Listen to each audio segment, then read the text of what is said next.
여러분, 우리 예수님에게는 여러분 신성과 인성이 있어요. 그걸 신학적인 용어로 양성이라고 이야기하는데, 신의 성품을 가지고 계시고 인성, 인간의 성품을 같이 가지고 계십니다. 예수님께서 하늘에서 뚝 떨어지신 것이 아니고 땅에서 솟아오른 것이 아니라 사람의 똑같은 과정을 거치셔서 이 땅에 오셔서 어린 시절, 그 힘든 시절을 보내게 됩니다. 왜 그럴까요? 우리와 같은, 그와 같은 그 과정을 경험하셔야하기 때문입니다.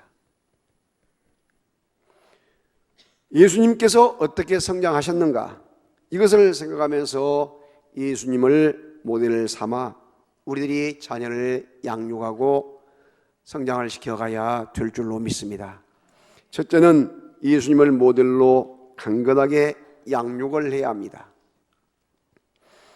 오늘 본문 2장 40절에, 누가복음 2장 40절에 아이가 자라가며 강하여지고 라고 이야기합니다.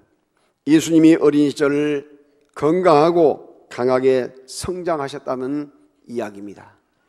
육체적인 건강, 또한 정신적인 건강, 또한 더 나아가서 영적인 건강을 우리는 통틀어서 전인적인 건강이라고 이야기해요. 전인적인 치유, 전인적인 건강. 요즘 자녀들을 기르면서 자녀들이 제대로 밥을 안 먹게 되면 그 어머니들이 밥을 가지고 따라다니면서 밥을 먹이려고 이야기합니다. 왜 그럴까요? 건강하게 기르기 위해서. 그리고 더 건강하게 기르기 위해서 이 아이들에게 더 많은 영양제도 먹이기도 하고, 또한 키를 크기 위해서 성장 촉진제를 먹이기도 하고, 뭐 이렇게 한다고 이야기를 해요. 그 중요한 것은 뭐냐면, 내가 키가 적으니까 너는 적으면 안 된다, 커야 한다, 뭐 이런 소원이 들어있겠죠. 심지어는 보약을 먹이기도 합니다. 어떤 사람들은 보약을 너무나 많이 먹여가지고 아이들이 어눌하게 된 경우도 없잖아 있어요.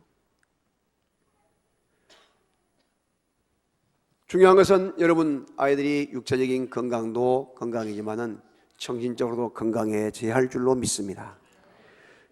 요즘 자녀들을 적게 낳아 키우다 보니까 어머니 늘 치마폭에서 노는 마마보이로 자라가지고, 여러분 어디 가서든지 길을 못 피고 항상 어머니가 계셔야만이 모든 것을 해결할 수 있는 그와 같은 일들이 많이 일어나고 있어요. 마마보이로 자란 그 아이들이 결혼을 해도 연상의 사람과 결혼을 해가지고 마치 어머니와 같고 누나 같은 사람이 자기를 뒤를 돌아봐 줘야 마음이 평안하는 그런 경우들을 많이 보게 돼요. 그래서 여러분, 군대가 얼마나 좋은지, 국가에서 그것을 잡아준 것이 군대예요. 군대. 그것도 군대도 전방에 완전히 이 소총부 들어가가지고 그냥 고생을 많이 해야 부모를 떠나서 또 나가서 자기가 의지가 길러지고 이와 같은 관계성이 길러지면서 이제 집중력이 길러지고 어른이 되어가는 것이에요. 여러분, 이런 과정들이 꼭 필요한데, 가진 사람들 또한 돈 있는 사람들은 어떻게 이 아이를 군대 안 보내고 빼내려고 애를 쓰는 거, 이것은 절대 좋은 것이 아니에요. 우리나라 재벌들이 지금 3세대가 경영을 맡던데 이 아이들이 군대도 제대로 안 갔죠. 고생도 안 했죠. 그러니까 맡겨주니까 다 그냥 공중분해시켜버리고 지금 이렇게 된 경우예요. 자녀들을 사랑할수록 더 정신적인 건강을 튼튼하게 해주고 더 강한 그와 같은 훈련된 자녀들로 길러가야 될 줄로 믿습니다. 영적으로도 마찬가지예요. 아프리카 노예 상인들이 흑인들을 잡아서 미국에다가 팔게 됐습니다. 왜 미국에다 파느냐? 그는 목화재배를 하기 때문에 일손이 많이 필요하기 때문에 그렇게 한 거예요. 그런데 그 가운데 이 목사님 한 분이 계셨습니다. 그런데 그 팔려가는 흑인들 사이에 너무나도 총명해 보이고 아주 눈이 반짝거리고 살아있는 흑인 아이 하나가 있었어요. 그래서 이 목사님이 그를 사가지고 자기의 양아들로 삼습니다. 자기의 양아들로 삼아가지고 말씀으로 부지런히 가르치고 기도로 가르치면서 학교를 보내게 돼요. 잘 믿음으로 양육시켰습니다. 30년이 지난 어느 날이었습니다. 아프리카 나이지리아 교회 최초의 감독 취임 예배가 드려졌는데, 그 취임하는 목사님이 세계적인 성사학자이며 민족의 지도자인 사무엘 크로우드라는 목사님이십니다. 이 목사님이 양아들로 삼아서 교육시킨 그 아이가 아프리카의 민족의 지도자가 되고 또 나가서 인류의 역사에 큰 기여를 하는 그런 사람이 된단 말이죠. 그러니까 어린 아이 하나를 잘 보살펴서 훈련을 시키고 교육을 시키게 되면 어떤 인물이 될 줄 모른단 말이죠. 그렇게 자녀 교육이 중요하다는 것입니다. 지금 여러분 한국 교회가 큰 위기가 왔다고 이야기합니다. 어른들은 이렇게 모이는데 아이들은 몇 사람 안 모이고 지금 청년부, 중고등부 없어진 곳이 지금 갈수록 많아져 가고 있습니다. 적게 낳고 안 낳고 또 낳아서도 교회를 잘 신앙교육을 안 시키고 데려오지 않고 이렇게 되다 보니까 교회는 계속해서 노령화되어 가고 여러분 광주만 해도 저 북구 동구 쪽에 있는 교회들은 아예 앉았다 보면 뒤에 그냥 하얀 머리들만 앉아있대요. 얼마나 심각한지 몰라요. 농촌은 뭐 말할 것도 없고. 다음 세대가 끊겨지는 그런 위기가 오게 되었고 유럽의 교회가 박물관처럼 되어버린 것처럼 유럽에 가서 교회에서 보게 되면 하얀 노인들 몇 사람 앉아있어요. 건물 유지를 못해서 세금을 못 내가지고 그저 술집에 팔리고 또 나가서 그렇게 오래된 300년 가까이 오래된 그런 교회들이 여러분 원룸을 만들어서 방을 전세업자가 방을 내주기도 하고 무슬림에 팔리기도 하고 이런 현상들을 많이 보게 됩니다. 한국 교회도 앞으로 그러지 말한 보장이 없단 말이죠. 사랑하신 여러분, 4월 29일 그제 국민일보에 난 기사예요. 한국 기독교 언론 포럼에서 크리스찬 부모 46.4%가 당신의 자녀가 예배 시간과 학원이 겹치게 되면 교회 보낼 것인가 학원에 보낼 것인가 하고 물었더니 여러분 놀랍게도 46.4%가 학원에 보내겠다고 답을 했어요. 그 중에서 안수집사, 권사, 장로, 중직자 가정에서 무려 57.4%가 학원에 보내겠다. 일반 성도 53.5%가 교회보다 예배보다 세상 학원에 공부 가르치겠다 이렇게 했어요. 이러면 얼마나 안타까울 일입니까? 갈수록 나이롱 신자가 많아져 가고 갈수록 썬데이 크리스천이 많아져 가고 예배 귀중성도 교회 귀중성도 또 나가서 자녀의 그 믿음의 교육 중요성도 점점 몰라져 간다는 이야기예요. 점점 더 약해져 간다는 소리예요. 그게 남의 이야기입니까 여러분?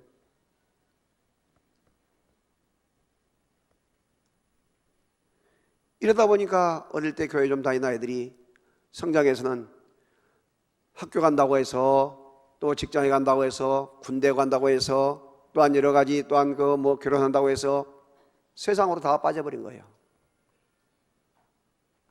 품 안에 있으면서 부모님이 생활을 하면서도 교회를 나가게 하고 이렇게 해도 지금 제대로 못할 판인데 밖에 여러분 자유스럽게 놔두면 얼마나 신경 쓰겠어요. 교회 가느냐 전화 왔다면 다녀왔다고 거짓말을 얼마든지 할 수 있잖아요.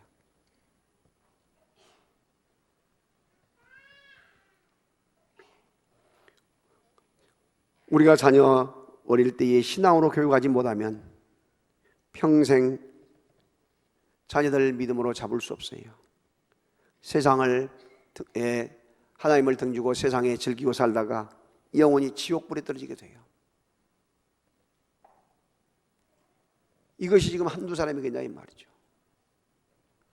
아무리 부모님이 귀한 직책을 가지고 있다 할지라도 자녀들 믿음 교육을 안 시켜놓으면 내가 죽으면 그때 그 시로부터 문 닫는 거 아니에요. 믿음의 문을 닫아요. 믿음의 명문 가문은 온전히 깨져버리고 완전히 불신으로 끝나고 만단 말이죠. 잠언서 22장 6절에 마땅히 행할 길을 아이에게 가르치라. 그리하면 늙어도 그것을 떠나지 아니하리라. 여러분 잠언서 22장 6절의 말씀인데 이 성경원을 할 때에 한 10년 하면서 이것이 주 목표였습니다. 이것이 표였어요. 마땅히 행할 길을 아이에게 가르치라. 그리하면 늙어도 그것을 떠나지 아니한다는 것이죠. 아이들에게 암송을 시키고 외게 만들어요. 어릴 때의 교육의 중요성을 말합니다. 두 번째는 예수님을 모델로 자녀를 지혜롭게 양육을 해야 합니다. 본문 40절 말씀에 예수님이 지혜가 충만하여 라고 이야기했어요. 50절에도 그의 지혜와 키가 자라가며 라고 이야기합니다. 하나님과 사람들에게 사랑스러워 가시더라. 여러분, 지혜롭게 성장하신 예수님이 시기하는 무리들에 늘 도전을 받지 않습니까? 그럴 때마다 예수님께서 지혜를 가지고 하나님의 말씀을 가지고 그들을 물리쳐 이겨요. 바리새인들과 사두개인들, 또한 각종 그와 같은 유대주의자들, 많은 사람들을 이겨요. 그러면서 제자들에게 뭐라고 이야기하냐? 너희는 뱀같이 지혜롭고 비둘기같이 순결하라고 가르치고 있는 것입니다. 자녀가 성공을 하고 또한 더 나가서 공부를 잘하기를 원하지만은 그것이 과연 지혜로운 것으로 끝날 것인가? 그것이 바로 최고의 지혜의 최고봉이 될 것인가? 그건 아니란 것이죠. 잠언서에 보게 되면 지혜가 금은보다 더 귀하다. 지혜를 사모하고 지혜를 얻으라. 우리는 지식과 지혜를 혼돈하면 안 돼요. 지식이란 것은 암기를 하고 이 머릿속에 들어있는 지식을 말해요. 그러나 지혜는 가진 것이 없고 들은 것이 없지만은 어떻게 살아가야 할 것인가? 이것이 왜 이것이 필요한가? 근본적인 것을 원리를 아는 것이 지혜라는 것이죠. 그래서 하나님께서 우리에게 너희는 지식을 가지라보다는 지혜를 가져라. 누가 지혜 있는 여인을 아내로 얻을 것인가? 이렇게 이야기하고 있단 말이죠. 잠언서 9장 10절 11절에 여호와를 경외하는 것이 지혜의 근본이요 거룩하신 자를 아는 것이 명철이니라. 여러분, 여호와를 경외하는 것이 지혜의 근본인 것을 기억하시기를 바랍니다. 요셉과 다니엘이 노예로 팔려가고 포로로 끌려가 고생을 하지만은 그들은 어릴 때부터 말씀으로 무장되어서 훈련받았기 때문에 절대 다른 신에게 경배하지 않고 다른 우상제물을 먹지 아니하고 하나님 여호와만을 섬기고 나갔을 때에 여호와님께서 어떻게 해요? 그를 애굽의 총리로 만들어 놔요. 민족을 구원하고 또 나가서 열방을 구원하는 위치에 있게 하신다는 사실을 믿으시기를 바랍니다. 솔로몬이 1000번제를 드립니다. 그리고 나서 여호와 하나님께서 내가 내게 무엇 해주길 원하냐? 그때 그는 부귀와 영화와 장수를 구하지 않고 그는 내게 지혜를 주소서. 내가 나이가 어려서 왕이 되는데 백성들을 어떻게 다스리고 어떻게 재판할지를 모르니 내게 지혜를 주소서. 이렇게 지혜를 구했더니 여호와 하나님께서 너무나 기쁘신 나머지 그에게 지혜를 주었을 뿐만 아니라 부귀 영화 모든 것 공명까지 주신 것을 믿으시기를 바랍니다.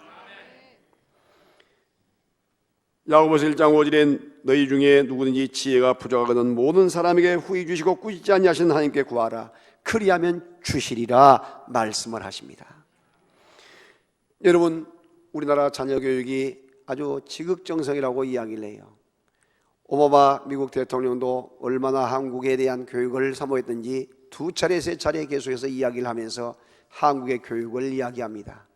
그런데 여러분, 한국 교육보다 훨씬 앞서가는 이 교육이 유태인의 교육이에요. 유대인의 인구는 전 세계 인구의 약 0.2%인 1,500만 명에 불과합니다. 그런데 세계인이 부러워하는 노벨 수상을 30%가 유대인 출신들이에요. 아메리카 합중국 미국의 유대인 전체 인구가 2% 560만 명에 불과한데 미국 400대 재벌 중에 23%가 유대인이고 맨하탄 빌딩의 주인 40%가 유대인이고 미국 대학 교수 중 25 내지 25% 내지 35%가 유대인이고 뉴욕 중고등학교 교사 중 50%가 유대인이고 뉴욕의 의사의 과반이 유대인이고 미국 법조인 70만 변호사 중에 14만 명, 20%가 유대인이라고 이야기합니다.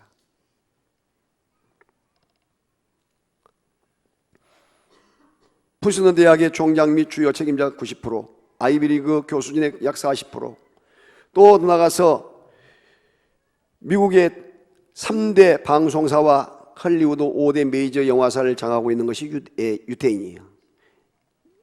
전 미국의 50대 기업 중에 17개가 유태인이 설립한 기업이라고 합니다.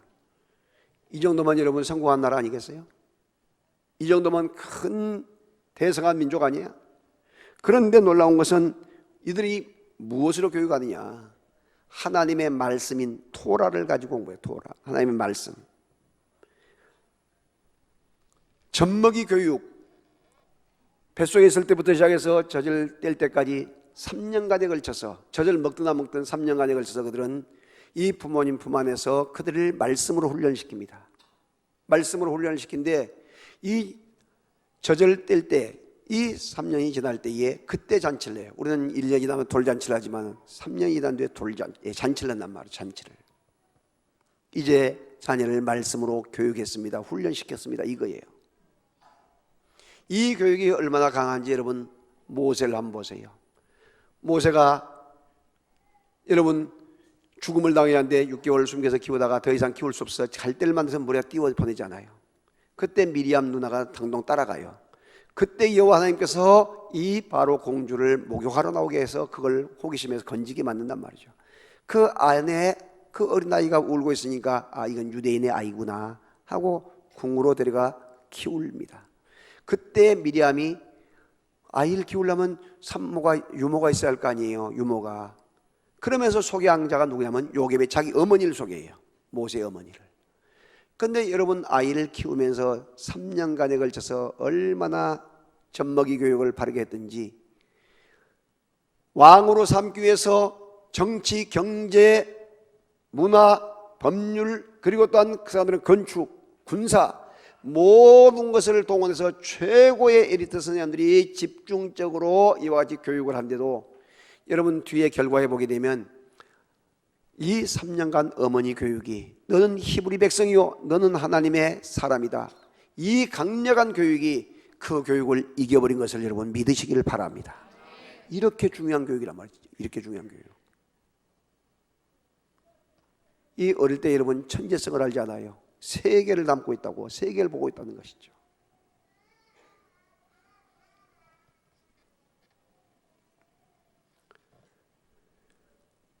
그래서 토라 이것이 텍스트고 부텍스트가 뭐냐면 탈무드라고 하는 지혜서예요. 지혜서. 이걸 가지고 계속 이 사람들은 암기를 시켜요. 암기를. 반복을 시키고 훈련시키고. 사랑하신 여러분, 지혜로운 자녀로 우리는 훈련시키고 성장시켜야 할 줄로 믿습니다. 달달달달 암송만 해가지고 적는 것을 말한 것이 아니에요. 여러분 우리나라에 각종 고시가 너무나 많잖아요. 아주 힘든 고시들이 많아요. 의사고시도 힘들고 사법고시도 힘들고 힘들어요. 그런데 그 가운데 목사고시도 얼마나 어려운지 몰라요. 제가 지금 고시위원장인데 종회에 이번 5월 5일 날 목사고시가 있어요. 4년간 대학교를 나오고 3년간 이 신대원을 졸업하고 이 사람들이 시험을 응시하는데 논술과 설교는 현장에서 작성을 해야 돼요. 현장에 제목 딱 주자마자 그걸 작성을 해야 되고, 그리고 또 나가서 성경과 교회사, 또 나가서 이 헌법을 그것을 공부를 하는데 얼마나 시험이 어려운지 몰라요. 초시된 사람은 몇 사람 안 되고 거기다가 제시, 3시, 4시, 어떤 사람은 50까지 있어. 50까지.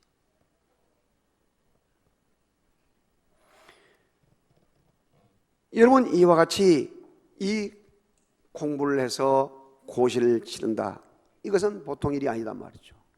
그런데 그와 같은 것을 암기해서 쓰는 것도 중요하지만 중요한 것은 지혜, 왜 이 공부를 해야 하는가, 이걸 어디다가 활용하고 어떻게 할 것인가 하는 근본적인 것이 우선되어야 한단 말이에요. 근본적인 것. 사랑하신 여러분, 지혜에 대한 이야기 가운데 재미있는 이야기가 있습니다. 하나님이 세상을 창조하실 때에 동물들에게 한 가지 선물식을 주었다고 합니다. 날짐승에게는 높이 날 수 있는 날개를 주었어요. 날개를. 들짐승에게는 뿔과 발톱을 주었습니다. 강한 이빨을 주었어요. 물고기에는 수영을 잘할 수 있는 물고기에게는 이 지느러미를 주었어요. 이를 본 사람이 찾아가서 왜 저에게는 아무것도 안 주십니까? 라고 이야기했어요. 그때 하나님께서 이미 사람에게는 특별한 것을 주었는데 너가 깨닫지 못했구나.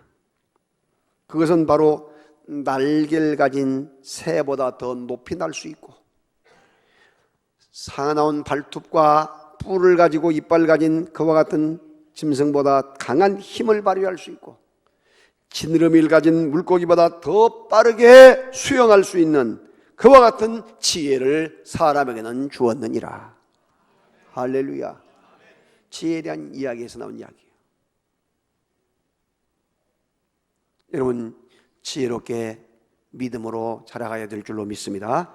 세 번째, 예수님을 모델로 자녀들을 주님의 은혜 속에 살도록, 은혜 가운데 거할 수 있도록 믿음으로 길러야 합니다.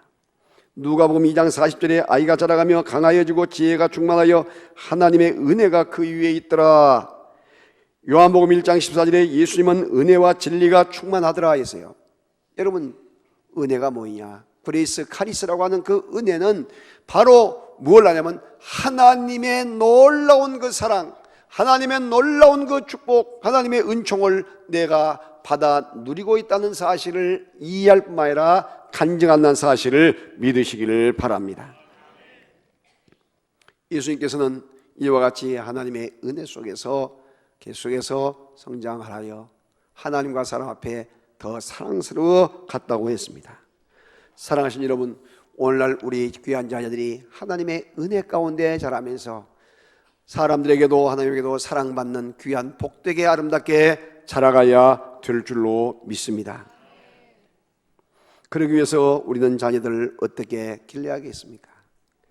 무엇보다 중요한 것은 사도 바울이 디모데에게 이야기한 것처럼 말씀과 기도로 거룩해져요. 다 같이 말씀과 기도로 거룩해진다. 그래서 말씀과 기도의 하이라이트 핵심 뭐냐면 예배 아니에요. 예배. 그렇기 때문에 예배에 초점을 맞추고 말씀에 초점을 맞추고 기도에 초점을 맞춰서 길러가야 될 줄로 믿습니다. 은혜를 받게 되면 영혼이 잘 되고 또한 범사가 잘 되고 강건의 복을 누리게 될 줄로 믿습니다. 헬라 유명한 교육가에게 어떤 사람이 아이를 업고 와서 이야기를 합니다. 선생님, 아이를 언제부터 교육할까요? 물어봅니다. 업고 있는 아이에게 몇 살입니까? 예, 2살입니다. 그렇게 이야기할 때에 그래요. 이 아이는 2년이나 늦었습니다. 그렇게 이야기를 했습니다. 여러분, 모태 있을 때부터 교육, 어릴 때부터 계속해서 교육, 이 교육이 얼마만큼 중요한 것인가를 기억하고 여러분 더 하나님 앞에 기도하면서 자녀들을 훈련하고 양육할 수 있기를 주의 이름으로 축원합니다. 태중에 있을 때부터 교육했던 한나가 기도로 하나님의 선물로 얻어서 이제 젖먹이 교육이 끝나자마자 엘리사에게 갖다 놓잖아요. 성전에. 바로 그 사무엘이 왕을 3사람이나 세우는 최고의 선지자가 돼요. 어릴 때부터 말씀의 교육이 중요하다는 사실을 믿으시기를 바랍니다. 말씀을 붙잡고 성경을 부지런히 읽도록 해야 돼요. 좋은 찬양, 좋은 요절을 암송시키고 그 성경 구절로 가사가 되어 있고 곡이 되어 있는 그런 곡들을 부지런히 암송해서 노래하게 해야 합니다. 그것이 바로 그를 살리는 길이 돼요. 성경을 부지런히 읽고 요절을 암송하면 그것이 어려울 때에 툭 튀어나온 영적인 무기가 된단 말이죠. 그리고 여러분 요즘 찬양이 그런 찬양이 많잖아요. 어릴 때부터 그런 찬양이 많잖아요. 가장 대표적인 것이 하나님이 세상을 이처럼 사랑하사 독생자를 주셨으니 누구든지 예수 믿으면 멸망하지 않고 영생을 얻으리로다. 요한복음 3장 16절. 이것을 여러분 한번 어릴 때 가르쳐두면 죽을 때도 있지 않아요. 그러면 그 찬양을 계속해서 하게 만든다면 누구만이 구원자다? 예수님만이 구원자다. 바로 전도할 때도 그게 핵심이, 그게 포인트예요. 성경 구절. 자녀들아 너희는 부모를 공경하라 이것이 옳으니라. 너무나 쉽잖아요. 그런 찬양들을 부지런히 가르쳐서 부모 효도하고 공경하는 것, 이것은 성경의 원리다. 또 나가서 이웃을 사랑하는 것, 부모의, 이것은 성경의 원리다. 그리고 또 나가서 우리가 세상을 어떻게 살아갈 것인가, 왜 예수를 믿어야 할 것인가, 자기를 부인하는 것 찬양 있잖아요. 내가 그리스도와 함께 십자가에 못 박혔나니 그런즉 이제 내가 산 것 아니요 오직 내 안에 예수께서 사신 것이라. 여러분 이 찬양 다 알고 있잖아요. 이 고백은 찬양이에요. 고백. 이런 날 자신을 부인한 찬양, 예수로 살겠다는 결단. 이제 내가 살아도 주 위에 살고 이제 내가 죽어도 주 위에 죽네. 할렐루야. 여러분 얼마나 중요한 찬양이에요. 이런 것들을 부지런히 암송을 하게 하고 혼자서든지 어디서든지 계속해서 이와 같이 성경으로 되어 있는 이런 찬양들을 하게 되면, 찬양을 하게 되면 여러분 영적인 파워, 힘이 생긴다는 사실을 믿으시기를 바랍니다.